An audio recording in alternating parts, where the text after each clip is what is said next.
صباح الفل على كل سوبر مصرية اختارت انها تتفرج على الفيديو ده للاخر. ازيكم يا حبايبي، عاملين ايه؟ انا مصورة الفيديو ده عشان نقعد نتكلم سوا وناخد وندي مع بعض في موضوع مهم. النهاردة الموضوع بتاعنا احنا هنتكلم على حاجة اسمها المشاعر. يعني ايه المشاعر؟ وازاي اقدر اخلي المشاعر انا اتحكم فيها مش هي تتحكم فيا. عشان اقدر اوصل للنقطة دي لازم اعرف يعني ايه مشاعر الاول.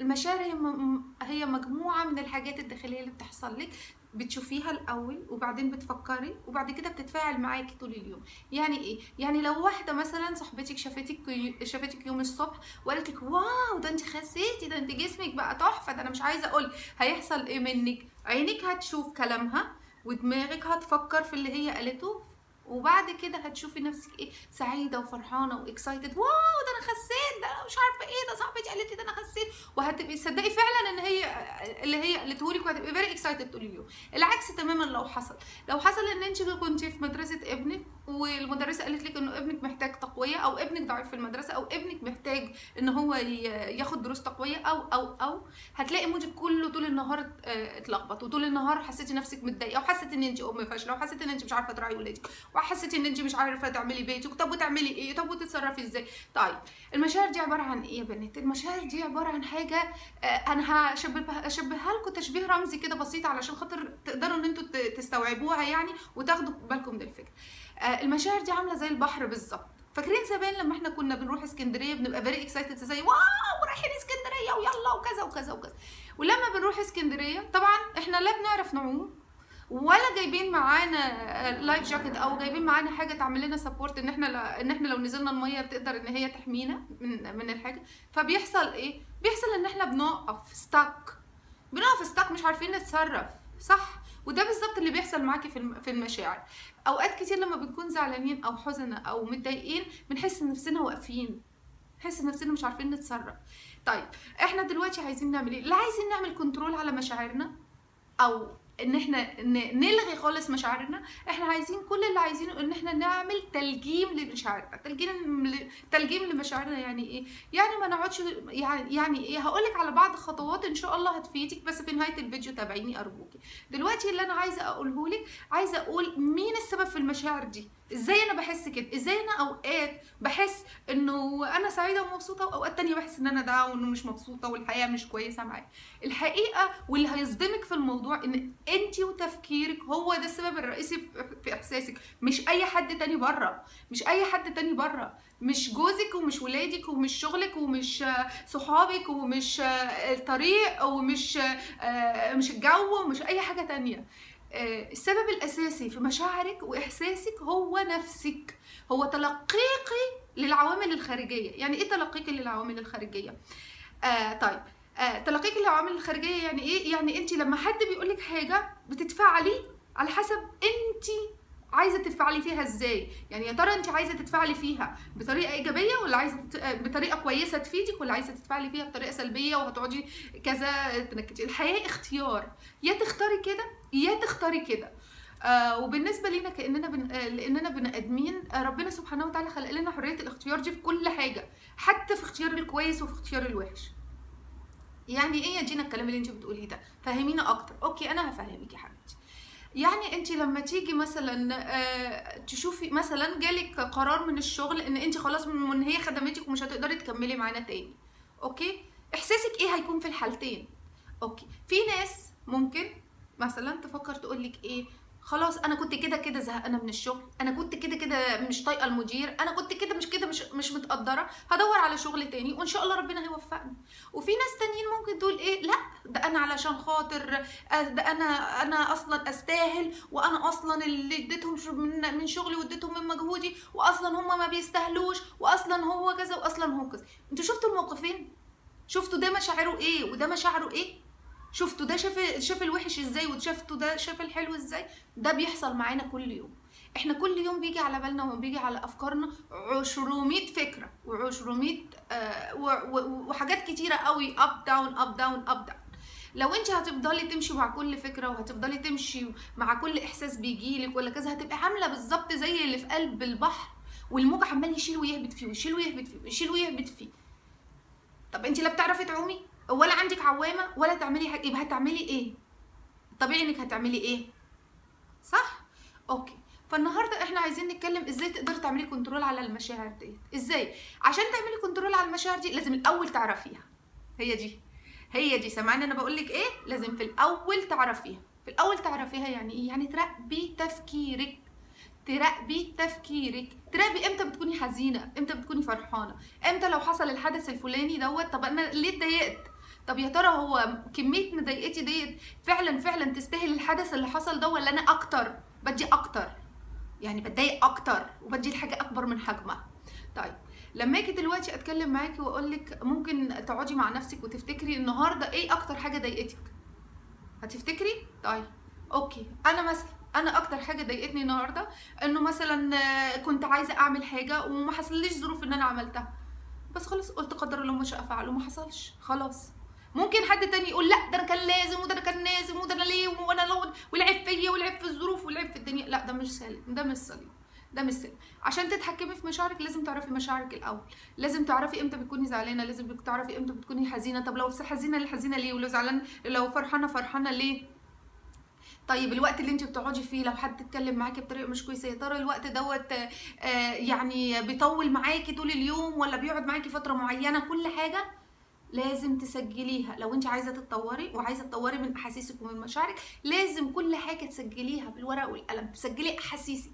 احنا في قناه سوبر مصريه انا بحاول اديكي اللاينز انك تمشي عليها، بحاول ان انا افهمك وافتح مدركك ان انت تاخدي الستيب واحده واحده واحده واحده، وبنهايه ان شاء الله الفيديوهات وكذا هتلاقي تطور كبير جدا جدا جدا في شخصيتك.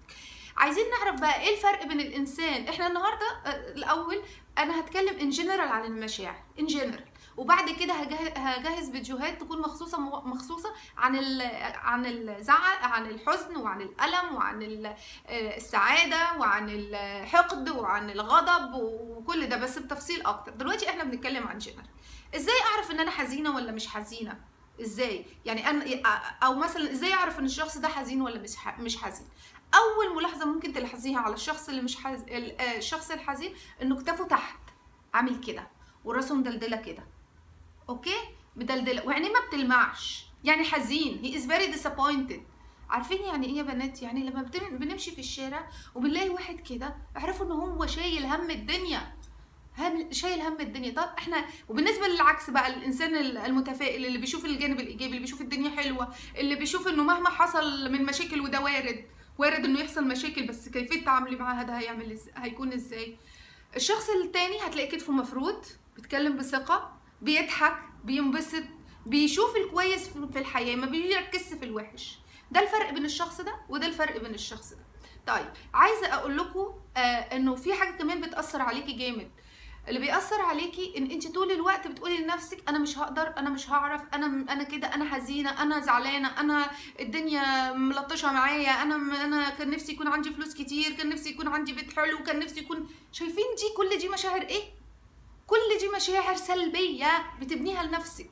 يعني ايه بتبنيها لنفسك؟ يعني انت قاعده مع نفسك بتشحني نفسك بسلبيه وبتشحني نفسك بافكار كلها تعمل تجيب لك المرض وتجيب لك الضغط وتجيب لك السكر وتجيب لك كل حاجه تتخيليها. فانت عايزه كده؟ فكري مع نفسك ايه يا ترى انت فعلا محتاجه كده؟ انت محتاجه ان انت تقضي حياتك كلها في نكد، في ضغط، في سكر، في دكاتره، في مستشفيات، في حاجه تانية ولا تختاري ان انت انا عرفت المشكله وخلاص، انا عرفت انه انا مثلا مش هيجيلي الا المبلغ دوت فهتصرف بناء على المبلغ ده وهحمد ربنا انه الحمد لله انا معايا. اوكي؟ طريقه كلامك لنفسك وطريقه معاملتك لذاتك، انا عايزاكي بس تفكري 2 minutes. لو انت قاعده مع واحده صاحبتك اللي بتحبيها فعلا من قلبك وقاعده معاها وبتتكلمي معاها، لو هتتكلمي معاها هتتكلمي ازاي؟ اكيد هتتكلمي معاها بكل حب. انت جميله، انت حلوه، انت مفيش زيك، انا مبسوطه جدا ان انت صاحبتي. مش هو ده الكلام اللي هيحصل؟ هو فعلا الكلام اللي هيحصل. انا عايزاكي تقلبيها فيرس ليكي انت. لما تحسي نفسك انك متضايقه او تحسي نفسك ان انت مش في المود او تحسي نفسك انك مش كويسه، قولي لنفسك ان كل حاجه هتبقى كويسه، كل حاجه هتبقى زي الفل، كل حاجه باذن ربنا وبسبحانه كل حاجه هتبقى كويسه. لما انت تبرمجي عقلك على كده، على فكره مش كل حاجه كويسه في كل حاجه، يعني انا قصدي اقول انه اتس اوكي ان انا اكون زعلانه، اتس اوكي انه قلنا تصادف مشاكل، ما هي دي الحياه، الحياه فيها كده وفيها كده. اتس اوكي. ما تخليش كل حاجه بزياده ليكي، يعني ما تحزني للاخر وما تفرحيش تفرحي للاخر. خليكي وسط، خليكي وسط عشان ما تتصدميش وما تتضايقيش وما تحزنيش. وهرجع تاني هقول لك كام خطوه تساعدك ان انت تكوني اكتر ايجابيه، واكتر ان انت تكوني اكتر تحكم في مشاعرك. بس خليني اكمل لك النقطه دي. طريقه مكالمتك لنفسك هي بتساعد كتير على رؤيتك للحياه. لو انت طول الوقت بتكلمي نفسك ده انا ما معيش فلوس، ده انا ظروفي صعبه، ده انا بكره فلانه، ده انا ما بحبش فلانه، ده تصدقي هي كلمتني وكلامها ده كذا كذا كذا ضايقني وطول النهار فضل يومي متلخبط. طب دي مشكله مين حضرتك؟ لا، دي مشكلتك، لان انت تحسسي نفسك وبتدي نفسك كل الطاقه وبتجمعي من الكون كله المشاكل وبتحمليها على نفسك، وبترجعي تشوفي ان الناس كلها مش كويسه، او الناس كلها فيها مشاكل، او الناس كلها مش متقبله. بس ده مش الحقيقي، ده مش الحقيقي، ده في تخيلك انت بس. كويس. وفي حاجه تانية، انه الانسان لما بيحس بالحزن او بيحس بالزعل، العقل ما بيعرفش يعمل الا انه يزود له. ها، اسمعيني كويس، اسمعيني كويس. العقل كل دوره انه بيدعمك او بيساعدك في كل حاجه انت بتحسي بيها. يعني لو حسيتي انك زعلانه من جوزك مثلا، هيحصل ايه؟ هتلاقي ده هو ما بيصرفش على البيت، ده هو ما بيراعيش العيال، ده هو ما بيخرجش يجيب حاجه البيت، ده هو سايبني متحمله المسؤوليه. كل الحاجات دي، ها، عقلك هيفضل يديهالك يديهالك يديهالك يديهالك يديهالك لغايه لما هتوصلي لمرحله ان انت مش طايقه جوزك اساسا، ومش طايقه البيت ومش طايقه العيال ومش طايقه الدنيا. طب مين الاساس في كل ده؟ مين الاساس في كل ده؟ تلقيقي. ان انت تلقيتي حدث وطورتيه في دماغك، وزاد وزاد وزاد مع نفسك بطريقه كلامك لنفسك، فحصل ايه؟ انك وصلتي لنتيجه مش كويسه. هو ده التحكم في المشاعر. ازاي تتحكمي في مشاعرك وازاي تكوني احسن وازاي تكوني ممتازه؟ هبلغك وهقولك، خليكي معايا وما تروحيش في حته. ارجوكي تابعي الفيديو للاخر، ارجوكي. طيب يا جينا، قولي لنا ازاي نقدر نتحكم في مشاعرنا، وازاي ان احنا نحاول على قد ما نقدر ما نخليهاش هي تكنترول احنا اللي كنترول ليها. طيب ازاي؟ عشان تقدري تعملي كنترول لمشاعرك لازم تفهميها وتعرفيها وتهدي وتهدي. مش مشكله انك تكوني زعلانه، طبيعي ان كل الناس بتزعل. ومش مشكله ان انت تكوني محبطه، طبيعي لان كل الناس بيحصل لها حاجات في حياتها بيحصل لها احباط. فما تتخضيش وما تقلقيش وما تحسيش انه نهايه الدنيا والدنيا هتبقى مش كويسه ابدا لو انت لو الزعل بتاعك ما خلصش. لا، كل حاجه بتاخد وقتها. خدي وقتك في الزعل بس ما تطوليش، خدي وقتك في الحزن بس ما تطوليش. اعرفي ازاي تتحكمي في مشاعرك وازاي تتحكمي في احاسيسك وازاي ان انت تحاولي على قد ما تقدري تقللي من احساسك اللي مش كويس. اوكي، وتزودي الكويس. زودي في الكويس. ازاي تزودي في الكويس؟ يعني لما تجيلك لحظات سعاده استمتعي بيها، لما تجيلك لحظات فرح استمتعي بيها. مش معقوله تكوني في وسط سعاده وفي وسط فرح وبتدوري على حاجه تنكد عليك وتجيب لك الكآبه. لا، اللي انا عايزه اقوله لك يا حبيبتي ان في بعض خطوات لازم تتبعيها علشان تقدري تهدي وتكوني اهدى. اول حاجه زي ما انا قلت لك، لازم تراقبي افكارك كويس، لازم تراقبي انت امتى بتكوني سعيده وامتى بتكوني حزينه، وتأيدي كل حاجه بالورقه وبالقلم. وغير كده كمان الشعائر الدينيه مهمه جدا جدا جدا ليكي عشان روحك تهدى وعشان تحسي بالامان. الشعائر الدينيه ان انت يا تصلي يا تصومي يا تقري قران يا تقري انجيل، المهم ان انت تعملي حاجه كل يوم تصري وتواظبي عليها تهديكي في اي وقت انت تختاريه، في اي وقت انت عايزاه. الحاجه التانية الرياضه الرياضه الرياضه الرياضه الرياضه الرياضه. طب يا جينا انا ما عنديش مكان ان انا امشي، انا ما بروح، مش مشتركه في نادي. طب انا ما عنديش مثلا طريق ان انا اقدر امشي فيه، ما عنديش. لفي حوالين البيت مره واثنين وثلاثه، لفي حوالين في المنطقه بتاعتك، لفي. المهم ان انت كل يوم ما يعديش عليكي الا وانت ماشيه على الاقل نص ساعه. انت عارفه المشي والرياضه دي حاجه مهمه جدا، ده بيخليكي بيزود عندك كل الهرمونات النشاط وكل الهرمونات الحيويه وكل الهرمونات اللي بتخليكي احسن، بدل ما يبقى طول يومك ستريس وتعصيب وكذا. خدي شويه، نص ساعه من وقتك ليكي مش لحد تاني. انزلي البسي ترنجك، البسي اي حاجه انت حاسه انها مريحه، البسي كوتشي في رجلك، البسي عبايتك، البسي اي حاجه. بس المهم ان انت كل يوم لازم نص ساعه على الاقل تمشي. لما بتمشي عقلك بيرتاح وجسمك بيهدى. تحسيش بالتخبط، وما تحسيش ان انت الحاجات دي كلها اللي فيكي، لا، تحسي ان انت هاديه. اوكي، دي تاني حاجه. تاني حاجه ان انت تعملي الرياضه. تالت حاجه طريقه كلامك لنفسك. ارجوكي لاحظي بتكلمي نفسك ازاي. ارجوكي لاحظي انت يعني اللوم الكتير لنفسك، او احساسك بالتقصير الدايم، او احساسك انك انت مش ام كافيه، ولا انت مش زوجه كافيه، ولا انت مش اخت كافيه، ولا انت مش ولا مش ام كافيه. يعني كل ده لا، كل ده لا. الاحساس بزياده دوت بيخلق عندك نوع من المشاعر اللي مش كويسه، بيخليكي دايما محبطه ودايما متضايقه ودايما شايفه الدنيا مش كويسه وشايفه كل حاجه مش مظبوطه. ارجوكي لا، واحمدي ربنا على كل حاجه. غير كده وكده، دي تاني حاجه، ان انت زي ما انا قلت لك ان انت لازم، انا هعيدهم تاني. اول حاجه لازم علاقتك بربنا، في صلوات، في صوم، في عباده، في صلاه، في وات ايفر، لازم كل يوم لازم تعملي كده.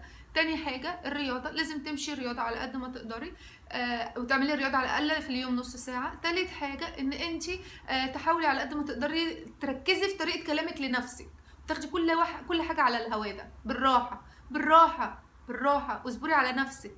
اصبري على نفسك. لو انت عايزه تتطوري وتكوني احسن لازم تصبري على نفسك وتهدي. اهدي، لانه لما الانسان ما بيكونش هادي وبيكون متوتر وعلى طول حاسس بستريس، اي حدث بيعدي بيوتره وبيخليه على طول يطلع اوت اوف مود. اوكي. رابع حاجه والاساسي، عندك حاجتين في رابع حاجه لازم تعمليهم كل يوم، قبل ما تنامي بالليل واول ما تصحي الصبح. اوكي، دول حاجتين اهم، اول ما تنامي بالليل واول ما بتصحي الصبح. اول ما تنامي بالليل فكري واحمدي ربنا على اي حاجه كويسه حصلت لك في اليوم. لازم اي حاجه كويسه. لو انك في اليوم كان يومك عادي وما كانش فيه حاجه واو اكسايتد او حاجه زي كده، يعني اخترعي انت حاجه. اخترعي حاجه. يعني ايه؟ يعني لو انت نفسك تسافري بره، لو نفسك تجيبي عربيه جديده، لو نفسك ولادك يكونوا في الجامعه وشايفاهم وعايزه تشوفيهم عرايس متجوزين وفي بيوت سعيده، قبل ما تنامي ب10 دقايق اقعدي على السرير وغمضي عينيك وتخيلي اللي انت نفسك يحصل. نفسك يحصل يعني تخيلي ان ولادك في احسن المناصب، وحسي الاحساس ده. او تخيلي ان انت بتلفي العالم وفكري وحسي ان انت ده انا سافرت فرنسا، ده انا سافرت باريس، وشوفي والمعالم في مخيلتك. على فكره انا عايزه اقول لك حاجه، العقل ما بيميزش بين الحقيقه وبين اللي مش حقيقه، وهشرح لك ده في اخر الفيديو، خليكي معايا كويس. تاني حاجه بالليل، احنا قلنا بالليل. الصبح اول ما تصحي احمدي ربنا ان انت صحيتي من النوم بصحه وعافيه. احمدي ربنا ان انت صحيتي من النوم جوزك وولادك وبيتك وامك وابوك وحبايبك كلهم بخير. احمدي ربنا ان ربنا رد عليكي صحتك وقمتي على رجليكي. احمدي ربنا على كل النعم، على ان طلع صبح، على الدنيا نورت. احمدي ربنا على الكويس. بصي دايما للكويس. بصي دايما ان انت عايشه، ان انت على وش الدنيا، ان انت تقدري تعملي لو انت قررتي ان انت عايزه تعملي. بصي دايما للكويس. اوكي. تاني عايزه اقولك انه لازم انت على قد ما تقدري تبصي للجانب الايجابي. دلوقتي هرجع يعني ايه انه عقلك ما بيميزش بين الحقيقي وبين اللي مش حقيقي في نقطتين بساط جدا. لو انت نايمه وبتحلمي ان في تعبان جه قرصك مثلا، تعبان جه قرصك، هتصحي الصبح عامله ازاي؟ هتصحي سود بريست وخايفه وقلقانه وكذا وكذا وكذا. طب لو في الحقيقه شفتي التعبان، هتلاقي نفس احساسك هنا نفس احساسك هنا. عرفتوا يعني ايه العقل ما بيميزش بين الحقيقه وبين اللي مش حقيقه؟ يبقى انت لازم لما تيجي تغذي عقلك تغذيه بالحاجات اللي هو يقدر العقل الباطن انا قصدي اقول ان هو يقدر يستوعبها ويفهمها ويمشي معاكي فيها. طيب دلوقتي في نهايه الفيديو انا هديكوا تدريب بسيط جدا. هقول لك قدامك 5 ايام، في ال5 ايام دول انا عايزه منك ايه؟ عايزه منك تمسكي ورقه وقلم كويس.